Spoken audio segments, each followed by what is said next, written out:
Welcome to Chapter 5 of The Good Earth. This is for the geology class at Keweenaw Bay Ojibwe Community College, or the KBOCC.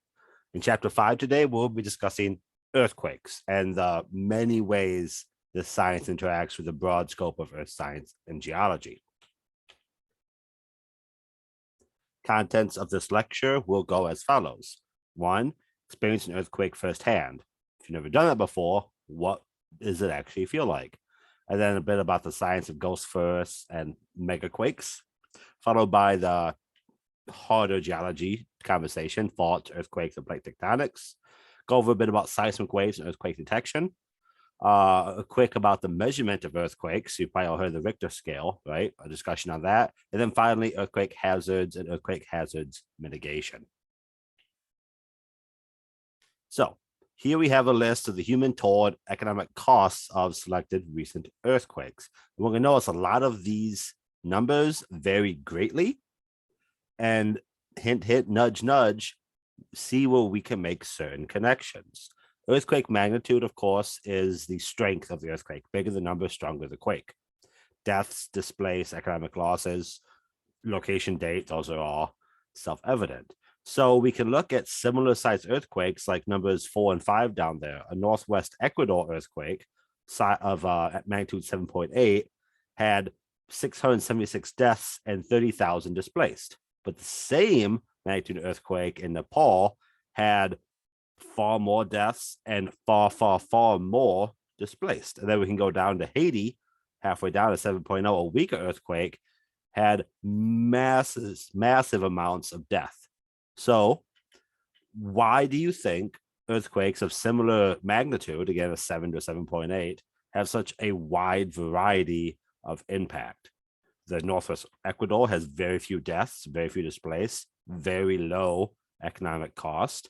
The Nepal earthquake, by comparison, larger. And then the Haiti earthquake, massive numbers. Why do you think that is? And then, of course, we can also go economic losses and see that the biggest economic losses of these earthquakes are in Japan. Why is that? Well, we'll have a conversation throughout this slideshow and throughout this lecture and try to understand how all these things interact. More than 2 million people have been killed by earthquake hazards in the 20th century alone. That's a lot of people, right? And then more than 800,000 of those deaths were in the first 15 years of the new century. Nearly half of the US population lives in an area that's prone to earthquakes. So, are those numbers surprising to you? If I tell you more than 800,000 people have died in the first 15 years of the new century to earthquakes, are you like, wow, that's crazy? Is that too small? Is that too big? Earthquakes kill not by the ground itself shaking, more so by buildings collapsing and tsunamis.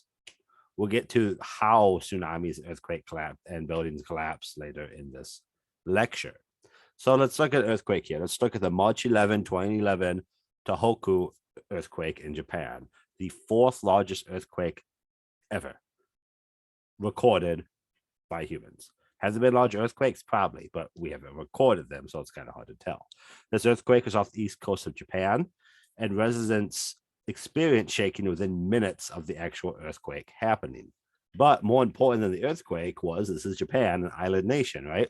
A tsunami was issued with 15 minutes warning. A massive tsunami comes out of this earthquake, kills 21,000 people when the tsunami hits.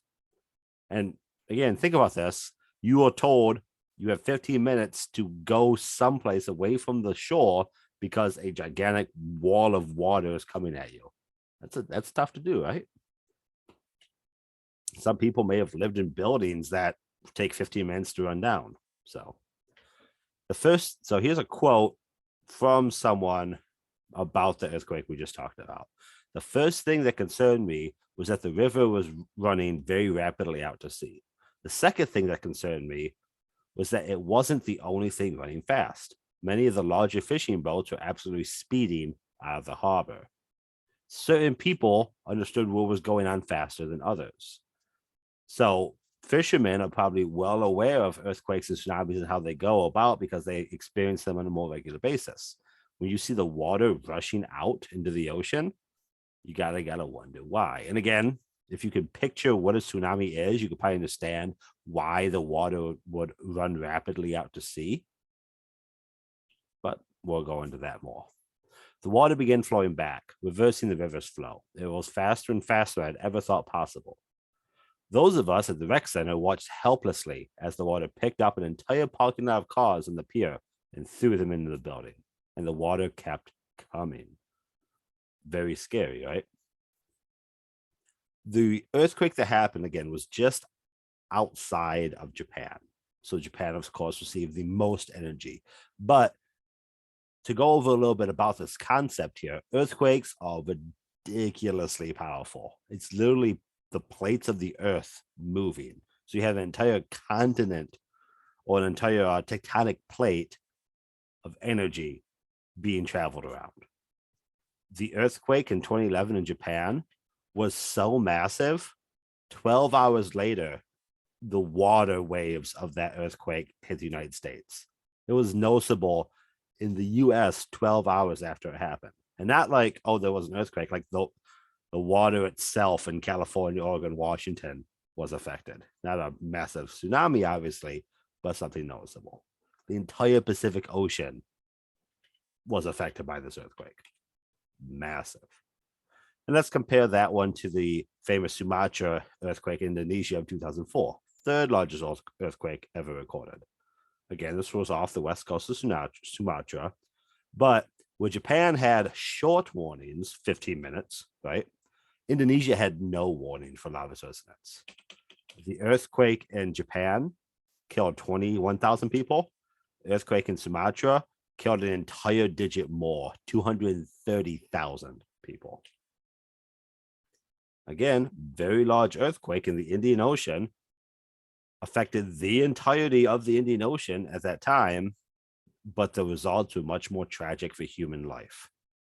Look at this before and after picture of what the tsunami that resulted from the earthquake did. Wiped out everything on this entire island. You know, those houses, it's probably 100, 200 people living on that picture on the left there. And there was zero trace of them on the right.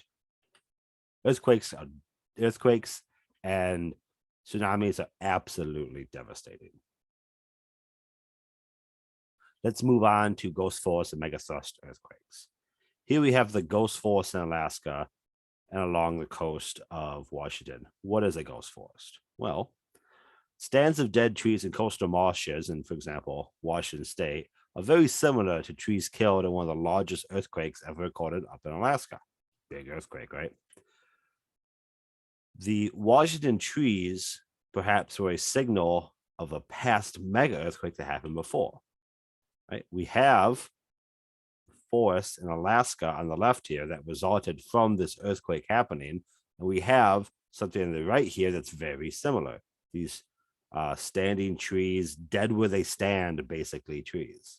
Not knocked over, just dead where they stand.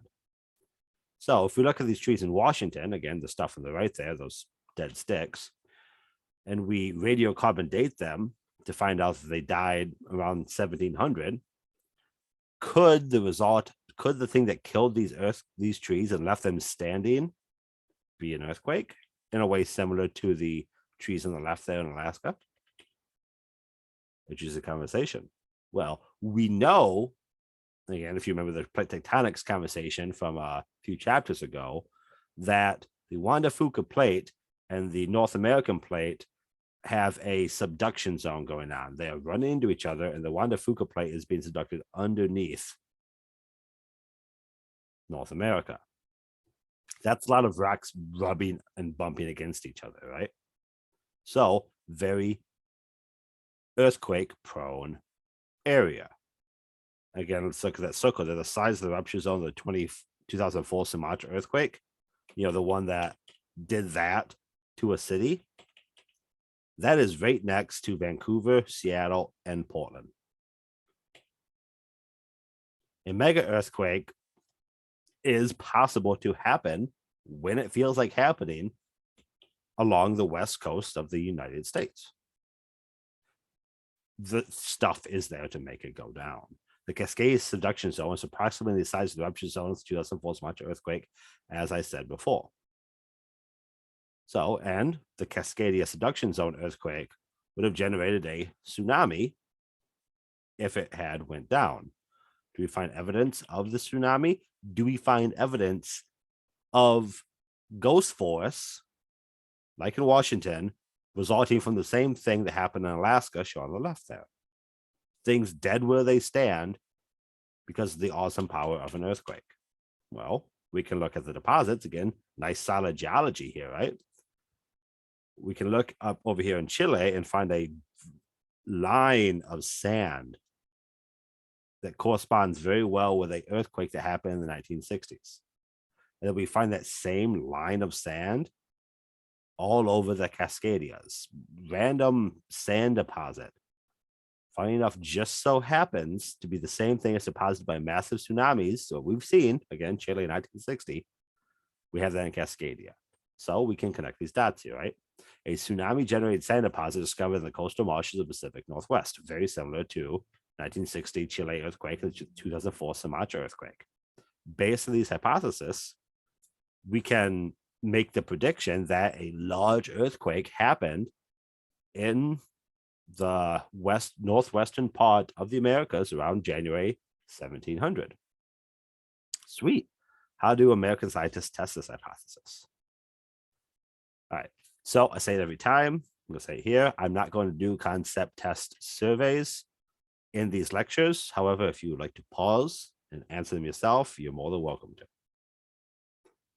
Well, so how do scientists test? How do scientists verify these claims? Well, let's go in and look at the physical evidence of an earthquake and see what's there. First thing to talk about is a fault. A fault is a fracture in the crust of which movement has occurred between two chunks of the earth. The arrows pointing there are a result of a fault zone.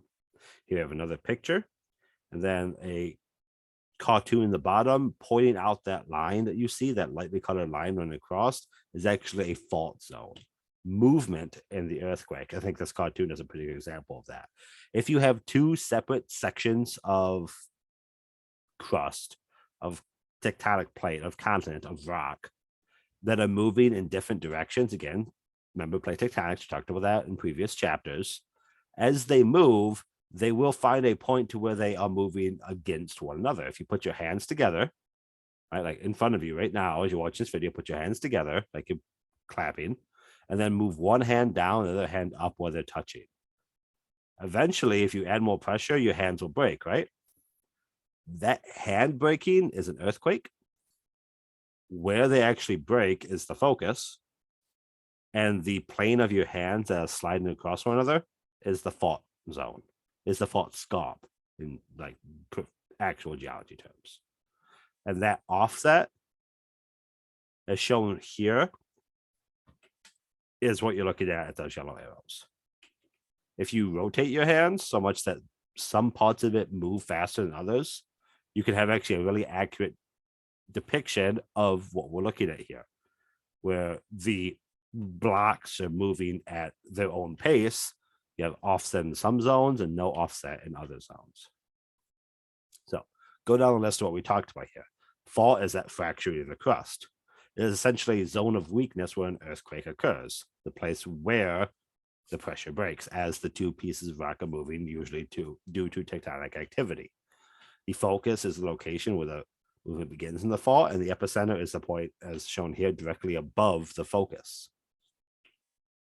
The fault scarp is the piece that you see after the moving, and is very commonly that parts of the fault break because that's parts where the pressure was released first. We in general have three types of faults: normal, reverse, and strike slip. Strike slip is when the faults themselves do not rise or fall next to each other, but move side to side, like cars on a highway. Normal faults is when the rock that's sliding down is the rock that's on top, right? So if you take your hands and put them like you see in the picture here, where your right hand is on the bottom and your left hand is on the top. And then if you let go, what's gravity going to do? Gravity's going to pull your left hand down, right? If it pushes your left hand up, it's a reverse fault. So a normal fault results from a pulling apart of the rocks, whereas a reverse fault comes from a pushing up of the rocks. Again, put your hands exactly like the cartoons you're seeing here. If you were to recreate a normal fault with your hands, you'd pull your hands apart. If you'd recreate a reverse fault with your hands, you'd push your hands together. If you create a strike slip, well, put your hands next to each other and move them left to right. Geology is nice that way, right? A lot of this stuff has one-to-one correlations with like the ways you can move your body parts. It's kind of cool that way. It makes it fun to teach. More in-depth pictures of normal, reverse, and strike slip faults so you can see the images. Again, feel free to pause if you need to take a closer look, but I find this topic very easy to understand, especially when you do the hand analogy. So how do you know when you have a fault? Well, the most obvious way to tell if a place has been faulted is noticing a difference in the environment. As shown here from this picture, the road has obviously moved, right? Either the top half of that road has moved to the right or the bottom half has moved to the left. Either way, a fault zone occurred across the center and the road has been displaced. Here's another, this is a classic. This is the go-to example picture for earthquakes. The 1906 earthquake caused in some areas as much as 3 meters or 9 feet of displacement physically. This fence was a continuous piece of fence before the earthquake. And now it's not. Now there's a gate in the fence. This example here is another classic, right? This person is on the bottom of a fault zone. Previously in time, again, here looks like this was 1964 Alaska earthquake. Before 1964, this was a flat chunk of rock. There was no hill there. And then the 1964 earthquake displaced the rocks and sent the left side of this person up and the right side of this person down. So let's take a quick second here. Use your hands. You see the angle of that fault? Put your hands like the angle of that fault and then move them so that the left side of that person is up and the right side of that person is down. Are you pulling your hands apart or you push them together? What kind of fault is that? Normal or reverse? Here's a channel offset. Again, same song and dance. A fault zone happened. Physically move things great distances. So we know what faults are. We know how they move. Why do faults move? Well, I kind of discussed it a bit with the loosening of your hands conversation, but it's a pressure and a, I'm losing the word here. How much the rocks want to resist the movement. Friction. There we go. The pressure, it's a friction conversation. Fault movements are driven by stresses produced by plate tectonics. Friction along fault surfaces is enough to cause most faults to stick. So when the rocks are moving relative to one another, they still stick together because the actual rock itself is strong enough to withstand the movement. However, the more and more and more the rocks move, that elasticity held in the pieces becomes under more and more stress. The stress is built up, resulting in a change of the rocks. If you continue to pressure and move the rocks in ways they don't like to move, eventually they snap. Again, going back to the hand analogy, put your hands together like you just got done clapping, move one up and the other down. They're not going to move as you start applying pressure. But once you apply enough pressure, your hands slip. The friction of your skin is overcame by the movement of your hands. Earthquake. Earthquakes happen on what we could call recurrence intervals. That is how often and how large earthquakes happen is repetitive. The larger earthquakes have a much longer separation between them, and smaller earthquakes have a much shorter separation between them. Technically, there's earthquakes going on all the time at fault zones, but most of them are so tiny and minute, you need very high-tech, very sensitive instruments to feel them. Why do you think there's such a difference between the timing of super big earthquakes? Why do we not have large earthquakes all the time in certain locations? Think about that. we'll get to the ends eventually, but try to think about that. So here we have a picture of, what's that look like? Northern Turkey. Yep. A picture of northern Turkey along the Black Sea with many earthquake zones. What we notice here is along this fault line, the North Anatolia Fault, we've had different earthquakes in different locations at different time intervals. And all of these are around, you see all the red dots there, around the same magnitude. So why is that? Again, just try to put a couple of these conversations together. Why do large earthquakes not happen all the time? And why do small earthquakes happen more frequently to each other than large earthquakes? A seismic gap is one of the words you use to describe this. A seismic gap are the segments of active faults that have not experienced recent movement. For example, again, going back to this Turkey analogy here, the 1999 Izmit earthquake in Turkey occurred in a seismic gap, or a section that had not had an earthquake previously. Major fault breaks in the segment, and several of these segments along North Anatolia Fault broke previously to produce big earthquakes. So you have a fault plate boundary along this section here, and earthquakes usually don't happen in the same location at the same time. If they do, that's indicative of a lot of pressure being released, right? If you came up with a solution as to why earthquakes happen the frequency that they do, let's go a little bit deeper here. Let's talk about where earthquakes occur. So this map should look familiar if you go back a couple chapters, right? This map is, by and large, fault zones, places where tectonic activity is occurring. Here, the dots represent depth of the earthquake, not intensity, although the two are kind of related. Most earthquakes occur along plate boundaries. Relatively few occur in interiors of plates. Those can happen, but they're much more rare. Shallow earthquakes are more common than deeper events, hence the amount of yellow dots compared to the amount of red and blue and green dots. And divergent plate boundaries have lots of shallow focal depth earthquakes.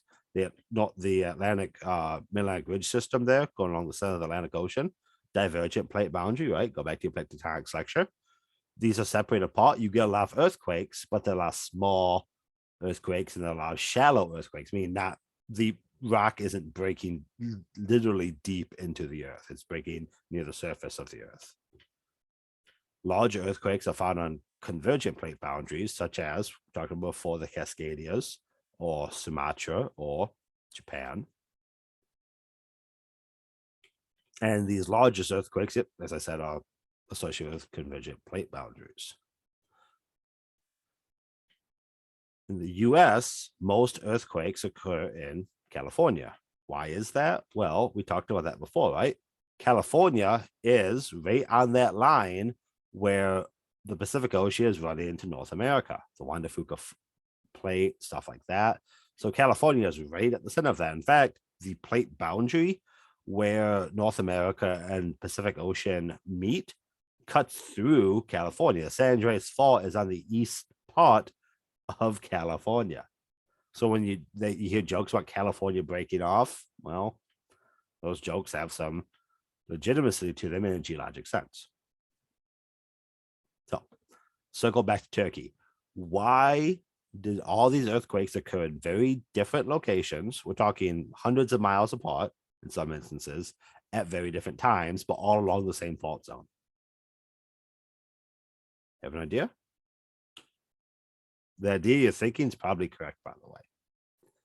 All right. So before we, well, you know what? I'll just tell you here. The reason is the fault is continuing to move regardless of the earthquakes.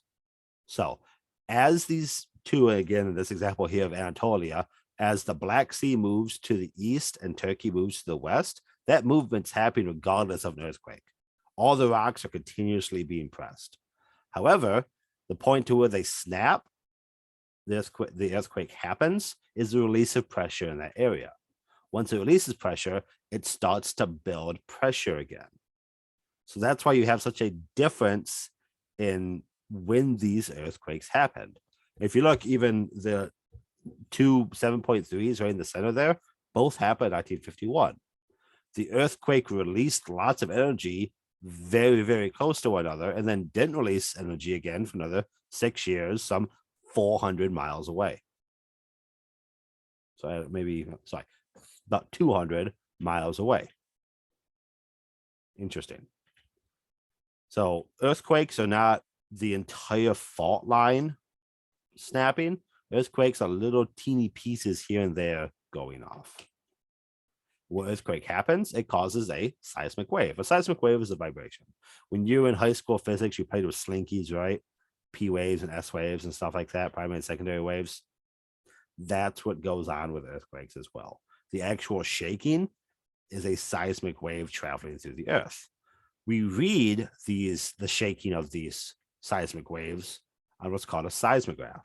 The seismograph is an instrument that produces a seismogram, which is the thing on the right that you're seeing. You're very familiar with, I'm sure.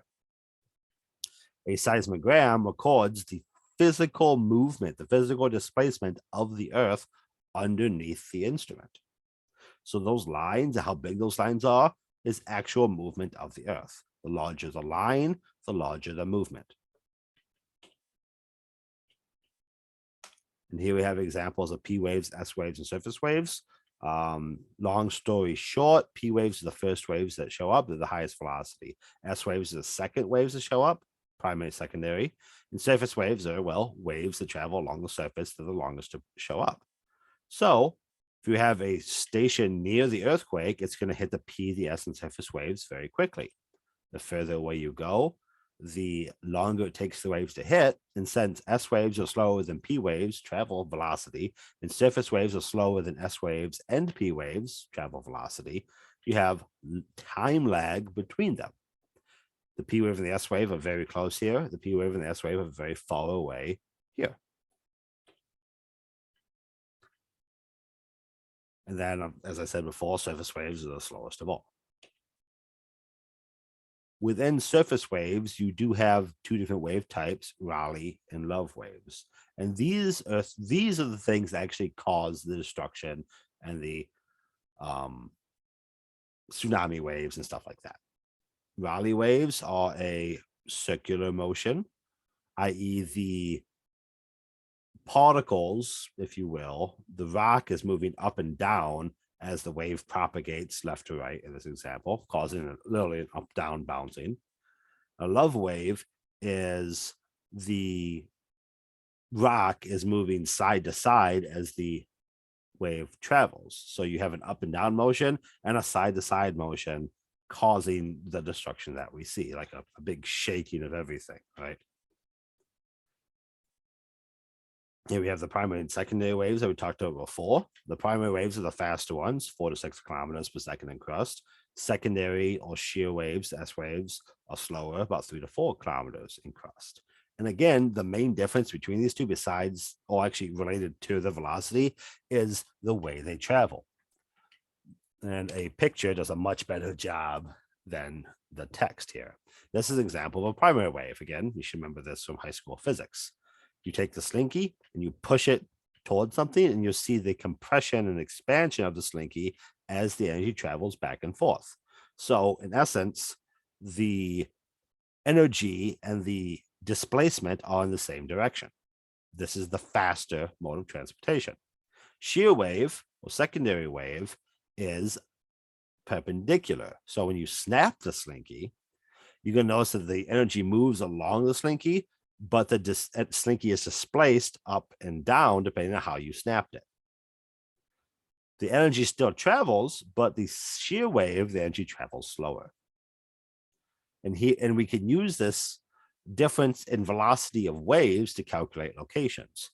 See here, we have an example of an earthquake that was recorded by Denver, St. John, and Lima, Peru. And we notice that since we know about the average speed of a P wave and know the average speed of an S wave, we can tell how far away it is by calculating the differences in arrival times. The Denver earthquake has 3-minute, 25-second difference between P wave and S wave. St. John has 7-minute and Lima, Peru at a 10-minute. So if we take all the information, compile it together, we know that the difference in velocity between the Denver 3.25 seconds results in about a 2,000 kilometer circle.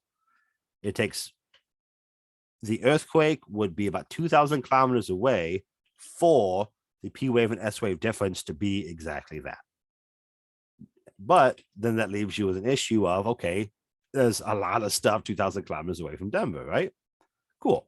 So if we take the St. John 7-minute interval, that corresponds to about, what is that, 5,300 kilometers out. Sweet. Overlay that circle. Now there's two locations that are both 2,000 kilometers away from Denver and 5,300 kilometers away from St. John. Apply the 10-minute interval of Lima, Peru at a 9,000 kilometer difference. All three circles land at one location, northern Washington or southern British Columbia. That is where the earthquake would have happened. So that is locating earthquakes. So when we say like the epicenter and the hypocenter of an earthquake, we are being precise about that because the distances traveled by the earthquakes lines up on this chart with the exact location of the earthquake. All right, that was a lot of stuff. Let's go back to that magnitude line from the very first slide that we did. How strong an earthquake is. Well, there's actually multiple ways to answer how strong an earthquake is. You can measure its magnitude, which is the actual energy released by the earthquake, or you can measure its intensity, how much damage the earthquake can do. If a very strong earthquake happens where there isn't people, it's a very low intensity earthquake. It's not a lot of damage. If you have a medium earthquake in a highly populated area, like the 7.0 in Haiti, that's going to cause a lot more damage because a lot more stuff can be disrupted in Haiti than in the middle of nowhere. Magnitude earthquake essentially is a logarithmic scale. Every step up in magnitude is a very large, ever increasing step up in energy and ground motion. So the difference between a 6 and a 7 is a lot larger than the difference between a 3 and a 4. And that's what this slide is saying. Then here we have an image of the frequency of the magnitudes of earthquakes. And again, I want to point you to the energy release in equivalence of explosive or TNT on the right there. Those numbers get so large, I have to think about what to call them, right? What do you say? What's 12 zeros? I don't even know what number that is. That is the equivalent of explosion of an earthquake that happened in Chile in 1960, which is something that we get one every 100 years sort of conversation, right? And that's a good thing. And then, I should also point out on the energy equivalents on the right side of that scale are, right, Hiroshima bomb. That's about a 6.2 on the earthquake scale. We've talked about extensively about all the earthquakes that have happened that are 7s or greater. And the bomb that was dropped on Japan in World War II is like a 6. And there's a big difference between 6 and 7. So earthquakes are incredibly powerful. Well, technically, there's no maximum value of the magnitude scale. There is a reasonable value. At some point, you're just going to kind of destroy the earth with the shaking. And earthquakes tend to happen before that, right? The mega earthquake scenario that we talked about before with off the coast of Washington, that you hit like a magnitude 9. And remember, a magnitude 8 is Mount St. Helens. So a magnitude 9 is saying something. A magnitude 10, ridiculous. Never want to talk about it. So there's another concept test for you. Pause if you want. Intensity scale, as opposed to magnitude scale, cares not about the release of energy, but about the damage done. You maybe have heard the modified Mercalli scale using Roman numbers 1 through 12, where 1 is not felt by people. And then as you increase the number on the modified Mercalli index scale, you get more and more and more power up until 12, total damage, objects still in the air, slope failure, cats and dogs hanging out together, mass hysteria, etc., etc. The modified Mercalli scale cares about more than just the earthquake.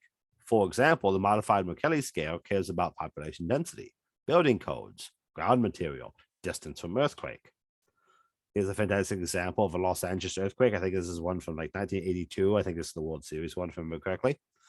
The Mercalli scale says the most intense response to the earthquake is right around it. And as you get further from the earthquake, you lose energy as the earthquake travels through the earth. But we notice there are spots surrounded by yellow that are red down east of Los Angeles, right? That's because those particular sections, those are counties, I believe, have either higher density or lower quality buildings. So more damage was done to the humans in those areas. Then you have, again, if you look to the upper left, the northeast section, sorry, northwest section from that star in the center is a big white spot.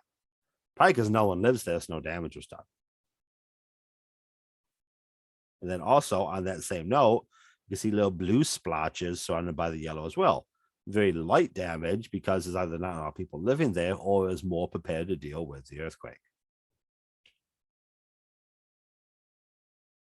So intensity scale, this is measured using the modified Mercalli scale and is useful for rapid collection of data, essentially. How intense something is more useful for hazard mitigation and emergency services than simply how strong the energy release of the earthquake was. All right, so let's take a quick second and discuss earthquake hazards. We've talked about a few of these before already, tsunamis being one of them. Ground shaking obviously has a part of earthquakes, but earthquakes do a lot more than shakes the ground that cause tsunamis. One of the big ones, the one that probably kills the most people, is actually the landslides, elevation changes. When an earthquake happens, hills come tumbling down. If you're on the bottom part of a hill or mountain, and an earthquake happens, the mountain falls on top of you. There's not a lot you can do about it. You don't have a 15-minute warning. You watch the mountain fall on top of you. This kills a lot of things. And then, of course, elevation changes. We talked about that. And then liquefaction. That's a cool one. We'll get to that here in just a second. So here we have a map of Southern California. And from that, the results from that Northridge earthquake hazard. Every one of those red dots is a severely damaged building. Major repairs. There's 4 or 5 yellow dots, which are completely collapsed buildings. The blue dots over there are somewhat damaged buildings, and those green dots are cool because that's liquefaction. Liquefaction, let's see here, I think we have a picture of this liquefaction. Yeah, we do, sweet.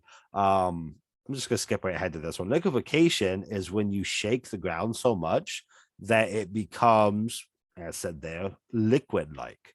It becomes soft. It becomes quicksand, if you will. You can actually lose buildings, cars, houses, stuff like that into the ground as it shakes itself apart. Here's examples of buildings collapsing from a Japanese earthquake in 1964. That building didn't fall over from the shaking. That building sunk into the ground because the ground became too soft to hold it. Ground shaking, self-explanatory. It's the ground shaking. This overpass collapses because the ground shakes too much and can't support itself. Landslides, again, pretty self-explanatory, right? If you shake the ground, it loosens up the land comes flying down. This example, that poor house got chopped in two. Elevation change, discussed that already, so I can go in depth about that. Tsunami, of course, tsunami's the most famous one, right? The Sumatra earthquake, the Fukushima nuclear disaster, those are the results of the tsunamis. A tsunami is the displacement of ocean floor that moves massive amounts of water. Very fast moving, very, very dangerous. As, for example, 2 convergent plates collide, they're going to rub against each other, and they're going to bump, and eventually they're going to bend and break and cause an earthquake, right? When that snap happens, shown here, that snap radiates energy in all directions, including into the water. Well, what's the water going to do with that energy? It's going to bubble up. It's going to shoot right up in the air. And then when the water comes down, think about what happens when you slap water in a pool or a lake or something like that, right? You create those ripples expanding out. Only instead of your hand causing the slap, it's 50 atomic explosions happening simultaneously underwater. Moves a lot of water in all directions. And if this happens to be near a landmass, such as Japan or Sumatra, all that water comes smashing over the top of the island. This graph, I think, is very interesting because it's how high the water is after a tsunami. This example in 1960 outside of Hawaii. And you notice you're hitting 14-foot high waves as a result of what you're looking at there, and wave drop of 7 to 8 feet. So each of those spikes is a wave of water, 8 to 14 feet tall. Remember, 8 feet, that's a story. And this is an ocean's worth of water smashing into you. Like nothing survives that. Buildings don't survive that. Cars don't survive that. Humans definitely don't survive that. You can have multiple tsunamis associated with a single earthquake. Of course, this picture is an example of that, right? Here's more examples of the earthquakes that show up. These are approaching 20-foot tall earthquakes. They do a lot of damage. Sorry, 20-foot tall tsunamis that do a lot of damage. So let's take all of the information, bring it back to that mega earthquake conversation off of the Cascadias, off of Washington, Oregon coast that we talked about earlier. We can look at this. We can look at the sand deposit. We can look at the damage done, and we can see that very, very intense earthquakes that happened in the past and what happened in the future. We also know from, where's that picture? Let me go back a while here, almost there. That dude, right? Very strong earthquakes happen very infrequently. Here we've had 3 earthquakes over 9.0 in the past 70 years, 80 years, right? It's been about 300 years since a big earthquake happened off the coast of Oregon. That kind of means we sort of expect one to happen again. That's the point of all this. Knowing more about earthquakes is only going to benefit us as humans. Here's the 2004 tsunami again. I think this is the one in Sumatra. Yep. Coastal wave amplitudes. You can look all the way out there. In America, we still had differences in wave elevation from the tsunami. The tsunami happened off the coast of Indonesia. We had wave differences in America of 0.5 meter. That's 1.5 feet. The water elevation changed from your knee to your foot and then up to your thighs and your belly from an earthquake that happened in Indonesia. Intense. Very intense. Of course, earthquake wiped out everything. That's what earthquakes do, right? Those trees originating on dry land. Earthquake happened, flooded everything, causes massive, massive, massive damage. And then the sand deposits, as a result, are preserved in the rock record, preserved in the geologic record. So we can know how,